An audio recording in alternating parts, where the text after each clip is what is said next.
Vamos começar.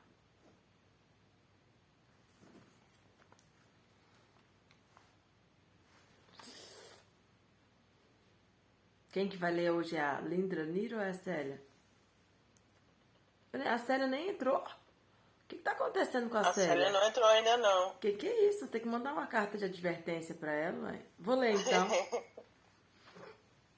Vou ler, faz tempo que eu não leio, vamos lá. Julho, dia 7. Apolo em Éfeso e em Corinto.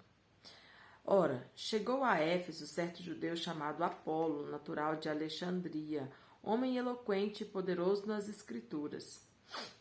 Era ele instruído no caminho do Senhor e, sendo fervoroso de espírito, falava e ensinava com precisão as coisas concernentes a Jesus, conhecendo, entretanto, somente o batismo de João. Ele começou a falar ousadamente na sinagoga, mas quando Priscila e Áquila o ouviram, levaram-no consigo e lhe expuseram com mais precisão o caminho de Deus. Querendo ele passar a Acaia, os irmãos o animaram e escreveram aos discípulos que o recebessem. E tendo ele chegado, auxiliou muito aos que pela graça haviam crido, pois com grande poder refutava publicamente os judeus, demonstrando pelas Escrituras que Jesus era o Cristo. E sucedeu que, enquanto Apolo estava em Corinto, Paulo, tendo atravessado as regiões mais altas, chegou a Éfeso e, achando ali alguns discípulos, perguntou-lhes: Recebestes vós o Espírito Santo quando crestes? E responderam-lhe eles: Não, nem sequer ouvimos que haja Espírito Santo. E tornou-lhes ele: Em que fostes batizados então? E eles disseram: No batismo de João. Mas Paulo respondeu: João administrou o batismo do arrependimento, dizendo ao povo que cresce naquele que após ele havia de vir, isto é, em Jesus. Quando ouviram isto, foram batizados em nome do Senhor Jesus. E havendo-lhes Paulo imposto as mãos, veio sobre eles o Espírito Santo, e falavam em línguas e profetizavam. E eram ao todo uns 12 homens. Curtinho esse texto de hoje. Bom, pessoal, então vamos lá. Lembra que a gente falou que agora Paulo começa a sua terceira viagem missionária, né? Essa vai ser a última viagem, depois vai ser só depois de algum tempo que ele vai a Roma. Então aqui, ó, esse aqui é o mapinha da terceira viagem missionária. E Paulo sai da Antioquia, isso é bem mais claro, ó, tá vendo aqui? Antioquia, não dá pra ler porque fica atravessado, né?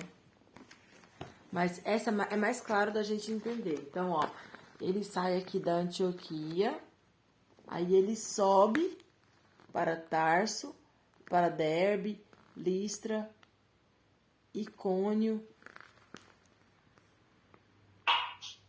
Deixa eu ver qual é o nome que eu queria ver aqui.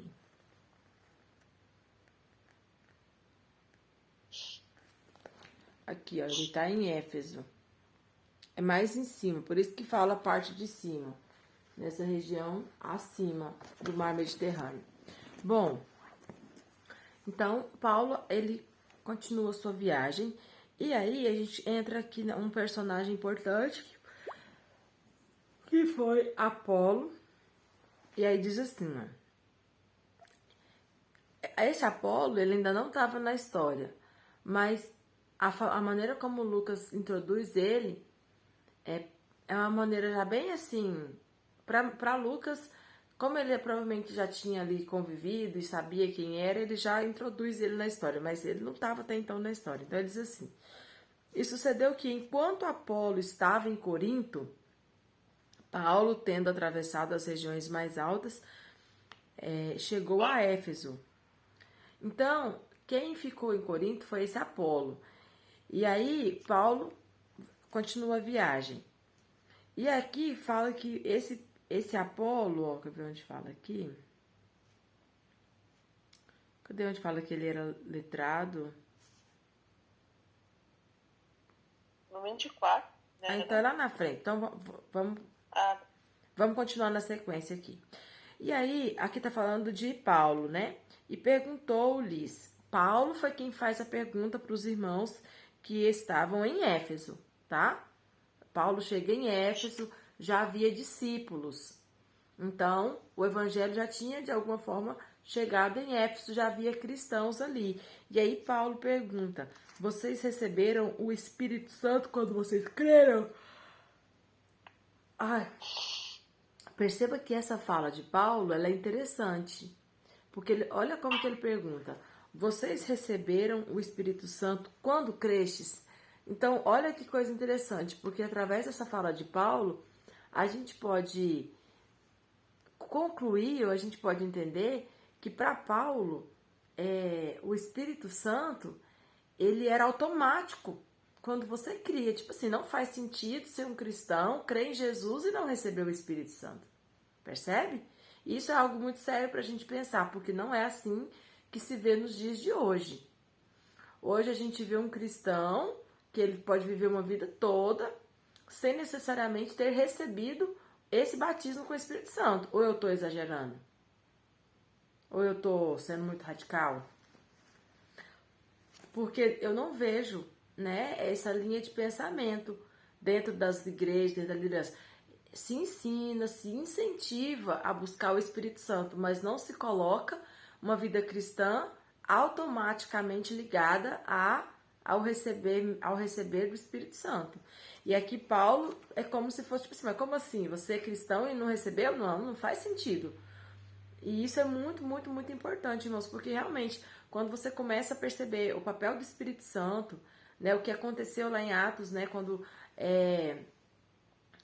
o próprio Jesus disse, né, vocês receberão poder ao descer sobre vós o Espírito Santo. Então, a vida cristã com êxito, a vida cristã que rompe, uma vida cristã que faz sentido, ela é meio que impossível sem o Espírito Santo, sabe? Parece algo muito, muito exagerado falar isso, mas é isso, né? E aí a gente entende o fracasso, né, de muitas pessoas que tentam ter uma vida cristã e não conseguem. Por quê? Porque não tem o Espírito Santo, né? E uma vida sem o Espírito Santo, você não consegue ter êxito, você não consegue romper. Então, olha a visão de Paulo, né? Vocês receberam o Espírito Santo quando crestes, ou seja, vocês creram. E aí, quando vocês creram, vocês receberam? E aí eles responderam, não, nem sequer ouvimos que haja o Espírito Santo. Olha isso, gente. Então, perceba que aqui começa, né? Anunciar um evangelho, mas que não está diretamente atrelado ao recebimento do Espírito Santo, porque eles foram evangelizados, mas não levaram junto com o evangelho o Espírito Santo. E aí Paulo diz de novo para eles no versículo 3. Em que fostes batizados então? Porque provavelmente eles já haviam dito que foram batizados, né? E eles falam, então, mas em que vocês foram batizados então? E eles disseram, no batismo de João. Mas Paulo respondeu, olha, João administrou o batismo do arrependimento. É uma confissão pública, dizendo ao povo que cresce naquele que após ele havia de vir, isto é, Jesus. Ou seja, o batismo de João era simplesmente para apontar Jesus no sentido de você ter uma diferença no que você acreditava antes para o que você acredita agora.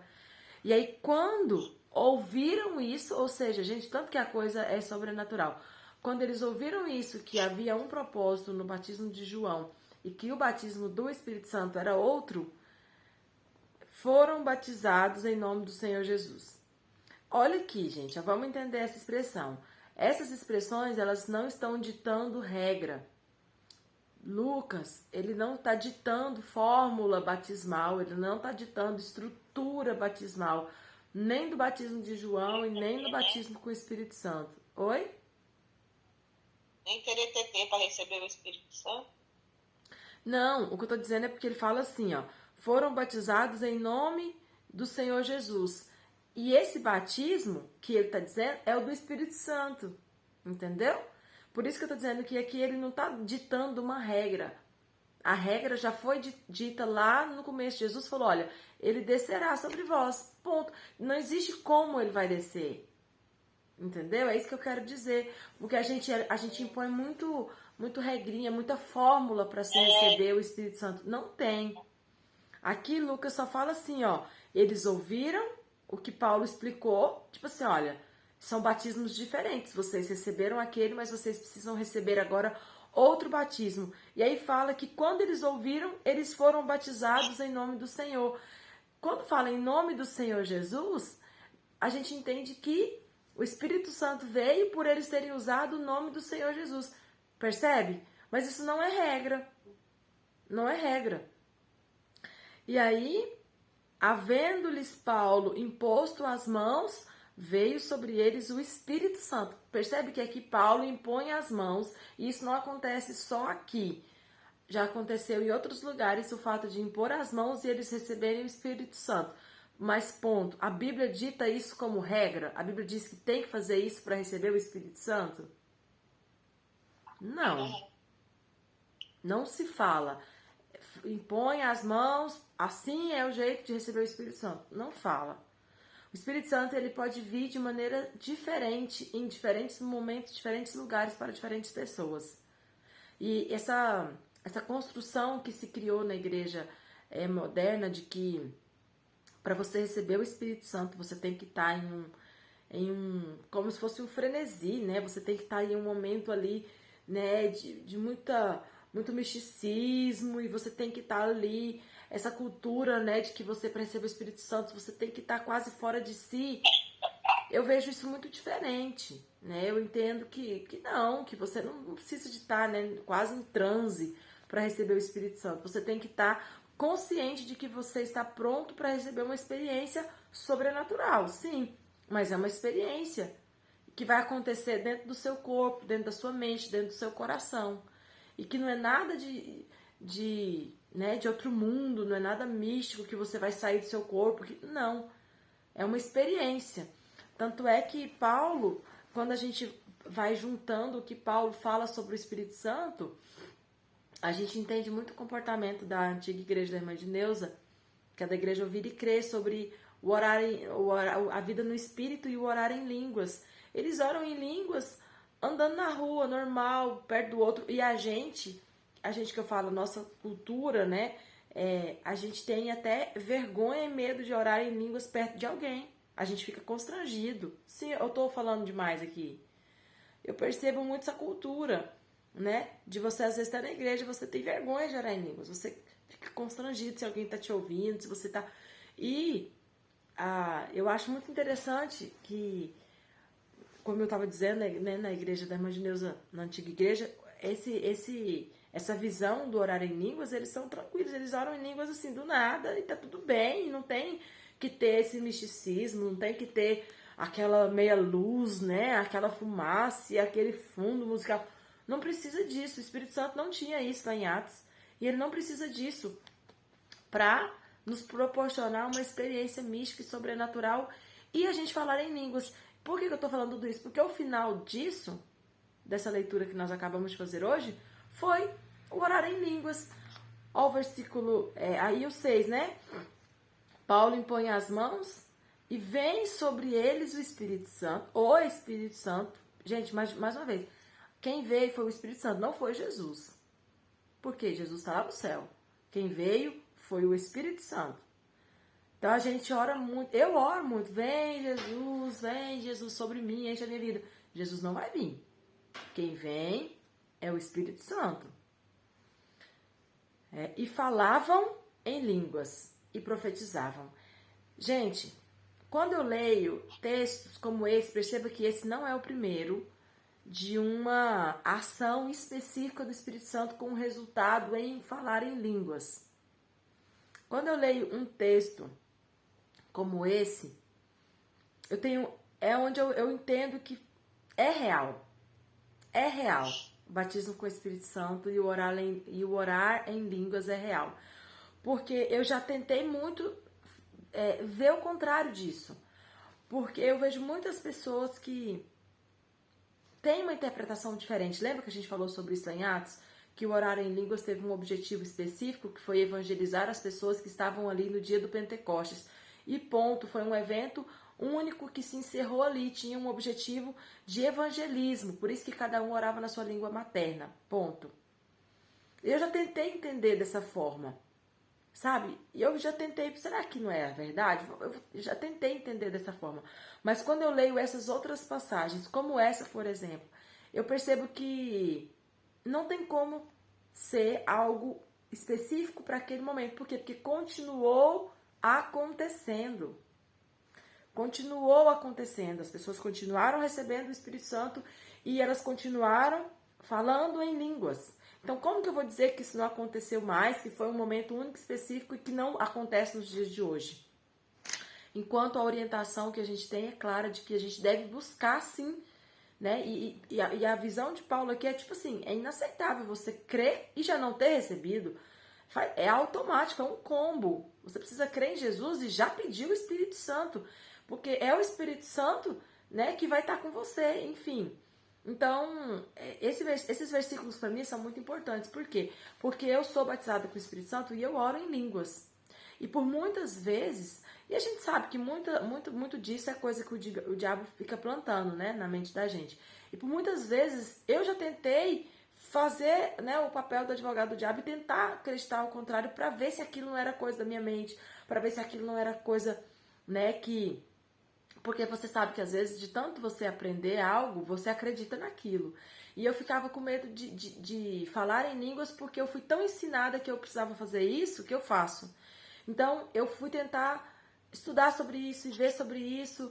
E hoje, né, eu sou, né, convencida de que não, de que o batismo com o Espírito Santo é real, é para os dias de hoje. E orar em línguas é real, é para os dias de hoje.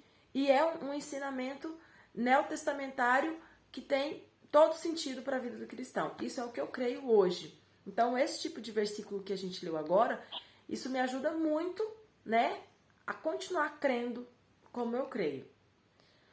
Ok? Quando eu fui na Igreja de Deus, a minha dificuldade muito grande foi justamente sobre isso, porque quando na minha primeira igreja, a gente orava na igreja, quando tinha as orações, o pastor começava a orar e orava, mas cada um lá no seu lugar, sabe? E você sempre via assim, as pessoas orando em língua, mas não tinha aquele negócio de ir lá na frente, negócio de posição de mão, essas coisas.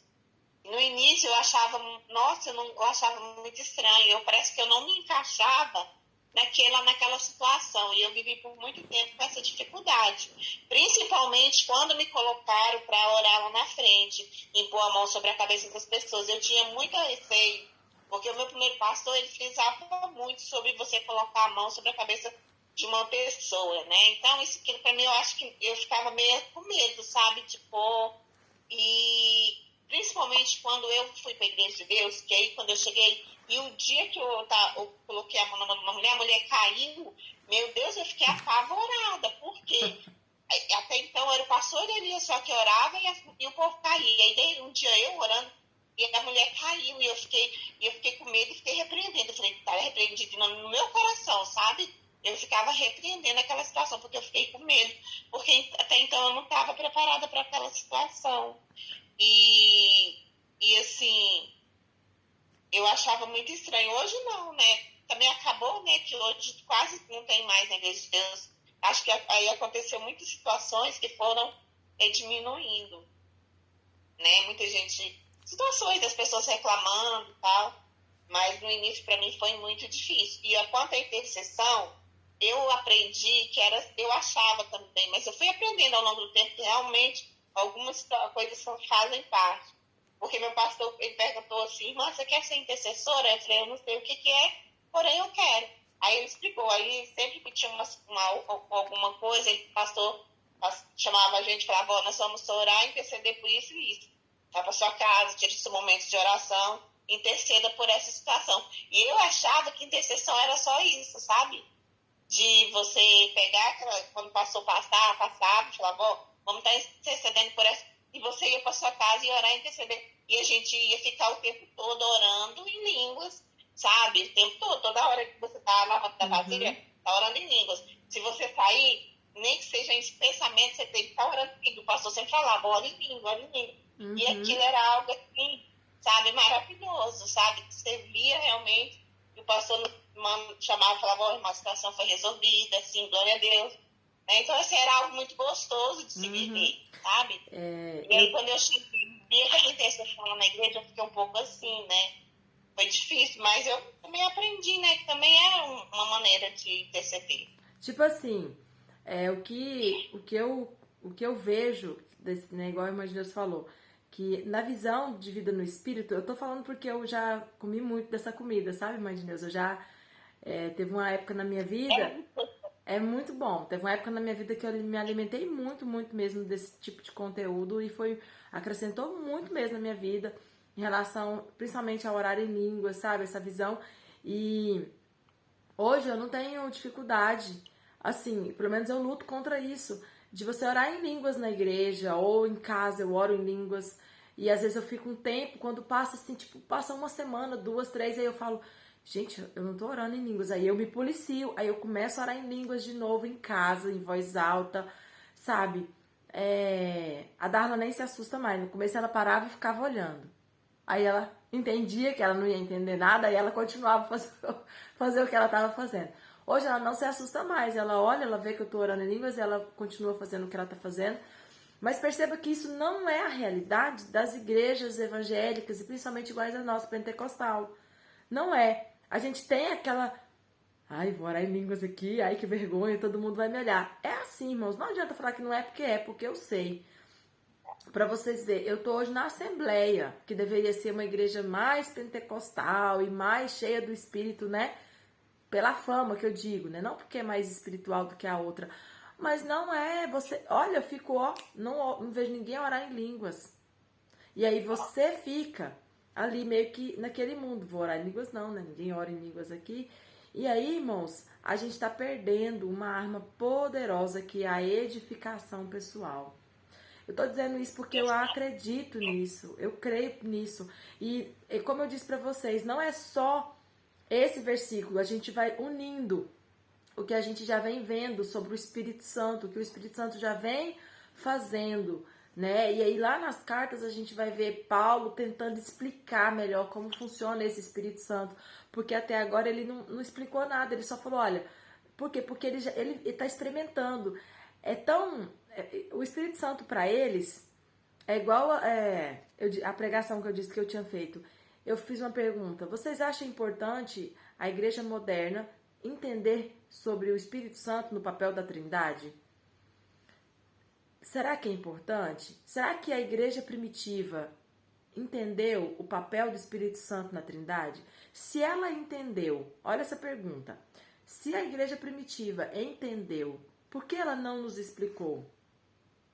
E se ela não entendeu, por que eu preciso entender? Olha essa pergunta interessante, né? E sabe qual que é a resposta? Eu entendo que a igreja primitiva entendeu. E aí alguém pode perguntar, então por que ele não nos explicou de uma maneira mais clara? Porque eles experimentavam. E aquilo que você vive faz tanto sentido para você que você acha que todo mundo sabe. Sabe? Por exemplo, é igual uma pessoa que engravida e tem um filho. Não precisa de você chegar todo dia no lugar e falar, ó, gente, essa criança é minha filha, tá? Todo mundo vê, você engravidou, a barriga cresceu, a criança nasceu, você carrega essa menina o tempo todo com você. As pessoas sabem.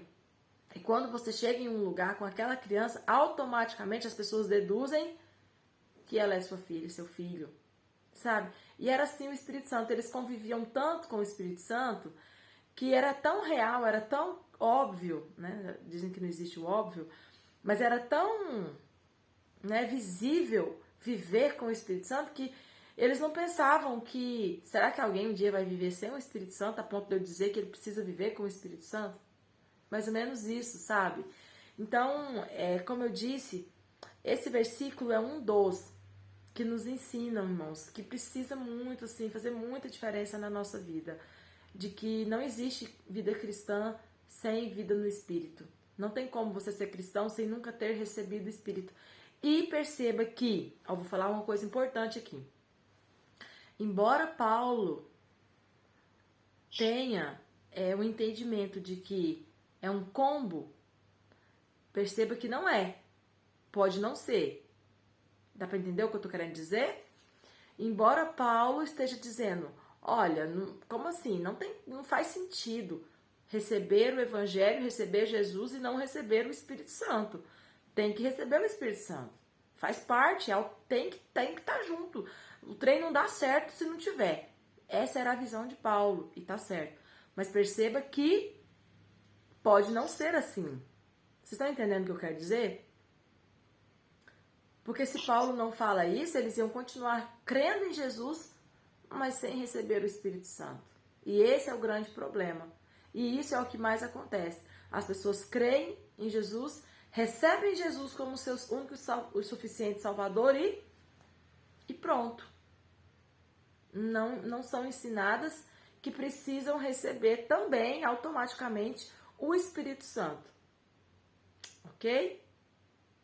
Eu sei que na igreja, muitas pessoas, eu já vivi situações do Espírito Santo, em termos da minha pessoa, e eu já sei também que muitas pessoas já olharam e me julgaram, tipo assim, irmã de Neuza, como assim? Ela foi usada pelo Espírito Santo para fazer isso e isso, né? Eu sei, né? Mas, para mim, hoje eu não me incomodo mais. Antigamente eu ficava muito incomodada, porque pelo julgamento, né? Que outras pessoas têm o prazer de falar, fulano, que como assim, tipo assim, na igreja, tipo, quando você começa a louvar, você louvar em línguas, eu já vivi muito isso, é algo assim maravilhoso. E já vi que a outra pessoa chegou e falou, como assim? Imagina, porque assim, realmente eu sei que eu sou uma, eu sou bem eu hoje na minha caminhada com o Senhor. E isso aí que você está falando é igual quando eu aceitei Jesus, no início que eu aceitei Jesus, assim que eu aceitei Jesus, logo do primeiro culto do batismo que a gente teve durante o dia à noite, eu comecei a orar em línguas, e aquilo, assim, eu fiquei maravilhada, porque foi uma experiência sobrenatural, sabe? Foi algo assim, impactante na minha vida. Sabe, foi irmãos, muito lindo. Essa questão ela é tão difícil para os cristãos de hoje por causa da forma como foi colocada. A gente relaciona o recebimento do Espírito Santo mais como a gente usa mais o emocional da pessoa do que o racional, e não precisa ser assim. Eu tenho vergonha porque eu por muitas vezes já caí nessa de achar que tem que ser emocional, que tem que tocar no emocional da pessoa. Não tem que pôr fundozinho musical, não tem que pôr ela pra ficar falando glória, glória, glória. Não tem. O Espírito Santo, ele é mais racional do que emocional. E aí, a nossa cultura toda, ela foi ensinada que não, que você tem que criar aquele ambiente, você tem que criar. Não tem. Depois que você começa a entender o Espírito Santo de uma maneira lógica, como Paulo entendia, percebe que a gente não estava lá, a gente não sabe, mas percebe que parece que a visão de Paulo ela é muito prática. Tipo assim, vocês não receberam? Não, então vem cá, vamos receber. Ele tinha certeza que o Espírito Santo viria. Hoje não. Se tem uma pessoa que não é batizada com o Espírito Santo e você vai receber, há todo um constrangimento. Por quê? Porque você tem muito mais fé que ele não vai receber do que o que ele vai receber. A chance dele não receber é muito maior aos nossos olhos do que a chance dele receber. Então você já cria aquele clima, aquela barreira. Gente, eu tô exagerando aqui? Eu lembro daí quando nós vamos eu quero falar um negócio sobre isso aí. Então, deixa o João falar. Eu acho que é uma dissensão que eu preciso fazer em relação a essa situação do Espírito Santo e do dom de línguas como manifestação exclusiva do batismo e da presença do Espírito Santo. Eu, assim, embora acho que o dom de línguas é manifestação do Espírito, na maioria dos casos, não em todos, penso que é muito longe de alguém ter o Espírito Santo em sua vida e falar em línguas como evidência. A gente vai achar Paulo falando isso lá na carta aos Coríntios, que ele deixa bem, a meu ver, ele deixa bem claro que o Espírito Santo, ele dota o cristão de vários dons, e que um deles é língua, mas pode haver pessoa batizada no Espírito Santo que não fale em língua? Pode, tranquilamente. Sim. Que o falar em línguas é apenas uma das manifestações. Lá em Coríntios 12, ele vai falar dos dons do Espírito.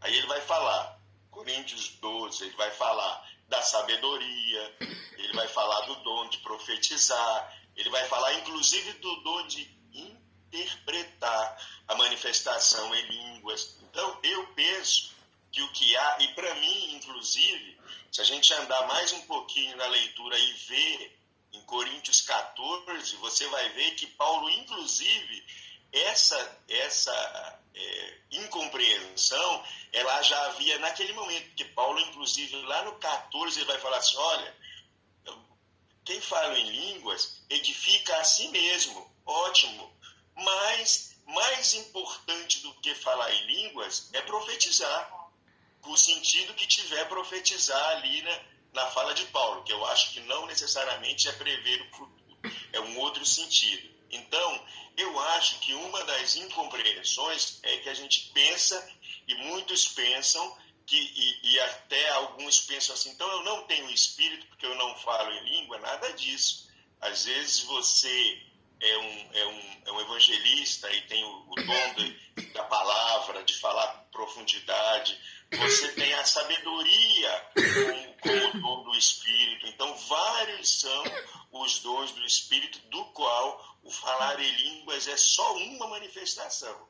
Então, assim, por isso que eu acho que há essa confusão, que muitos, eu penso até que é possível, e com base nessa leitura, nessa carta de Paulo a Coríntios, acho, Daiane, que na carta aos Romanos, por exemplo, acho que aquela discussão que há sobre se foi falar na língua de vários povos e em línguas estranhas, Paulo diz as duas coisas. Ele fala assim, ainda que eu falasse a língua dos anjos e dos homens. Quando ele fala a língua dos homens, ele está falando em línguas estranhas. E quando ele fala que eu falasse a língua dos homens, ele está falando em falar em outros idiomas. Então parece que as duas coisas foram possíveis, o Espírito dota, mas aí a gente tem que entender os dons do Espírito como capacitação do cristão para atuar na vida cristã. Então, de fato, ele capacita alguns para a língua estranha, mas ele também capacita, segundo esse texto de Coríntios, para várias outras situações. Então, assim, é um equívoco, eu penso, acreditar a presença, inclusive, porque me parece que o falar em línguas é a manifestação mais, eu diria assim, exterior, perceptível do batismo com o Espírito Santo. Sim. Porque não é todo mundo que anda falando em línguas. Mas os outros dons que são dados pelo Espírito, eles podem existir, penso eu, digo de novo, e pensando eu com base nessa leitura do Paulo, independente do falar em línguas. Não digo que quem fale em línguas de verdade, em oração e coisa, não seja batizado. Pode ser batizado, sim, mas esse não é exclusivamente a única manifestação do Espírito, penso eu. A sua visão é como se o indivíduo está aqui, o Espírito Santo vem e se manifesta de várias formas. O falar em línguas é apenas uma. Sim, é isso, eu entendo dessa forma. Só que eu entendo que o falar em línguas é a manifestação, tipo assim, a mais fuleira, entendam?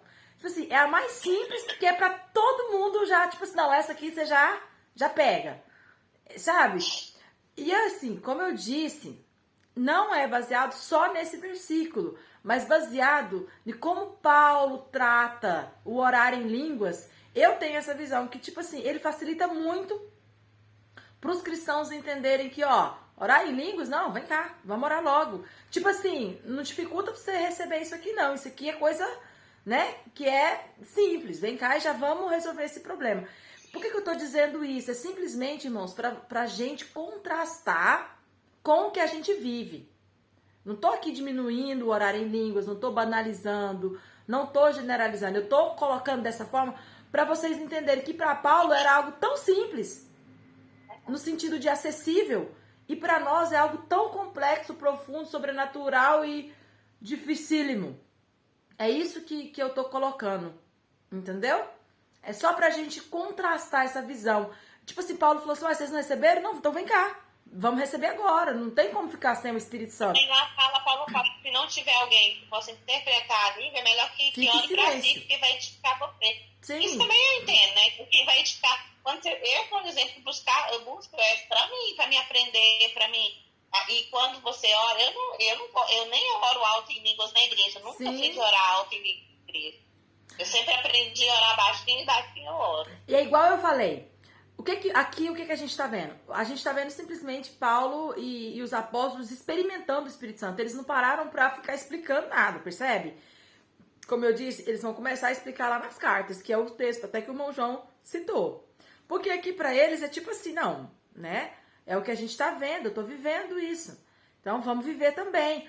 Aí, lá na frente, com os problemas, com os desdobramentos negativos que as situações foram tomando, houve-se a necessidade de começar, não, então peraí, vamos explicar algumas coisas aqui, né? E outra coisa também na fala do irmão João, que a gente já falou antes também de chegar, não podemos colocar a manifestação e o receber o Espírito Santo dentro de uma caixinha. Receber o Espírito Santo vai muito além de orar em línguas. A gente já falou isso aqui há muito tempo. Porque tem muito cristão com a Bíblia manchada aqui do sovaco, ora em línguas o tempo todo, que você vê que ele não tem o fruto do Espírito. Então, assim, alguma coisa está errada. Ele está orando em línguas, mas ele não tem o fruto do Espírito. Então, lembra que a gente falou isso? Ser cheio do Espírito Santo, receber o Espírito Santo, vai muito além de orar em línguas. Porém, está também relacionado ao orar em línguas, mas não é só o orar em línguas. Deu para entender? Alguém tem algum comentário? Nosso tempo já vai terminar também. Alguém quer fazer mais algum comentário? Tranquilo? Eu sei que mais pra frente eu quero fazer uma perguntinha, mas pode explicar depois. Paulo e Pedro, eles ficaram, tipo assim... Tá, nosso tempo vai cair, irmã de Neuza? Já caiu. Paulo e Pedro. Amanhã você termina, tá bom? Então tá, Deus abençoe.